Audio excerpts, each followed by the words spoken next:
vefasız ya. Sığmadım dünyaya, oldu mənə dar. Qəlbimə gömülmüş xatirəsi var. Gərək ürəyimi kəsəm udandan. Bu eşqin qədrini bilənmədik biz.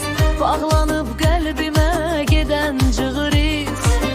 Gərək yaddaşımı süpürəm təmiz. Dəli külək kimi əsəm unudam. Gərək ürəyimi kəsəm unudam.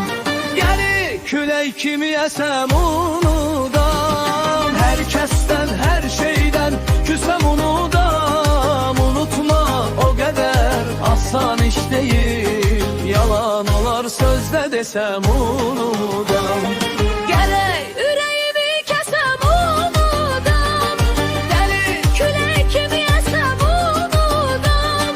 Hər kəsdən, hər şeydən küsəm unudam. Unutmaq o qədər asan iş deyil. Yalan olar sözdə desəm unudam.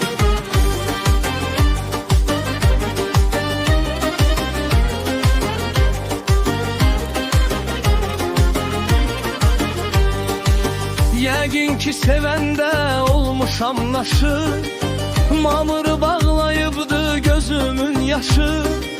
Söykəyib bağrıma qara bir daşı. Hər kəsdən, hər şeydən küsəm unudam. Şəfəqəm qələm ver sirrimi yazım. Dolaşıq hisslərin qoynunda azım. Bəlkə unutmağa bir ömür lazım. Yalan olar sözdə desəm unudam. Ərək ürəyimi kəsəm unudam.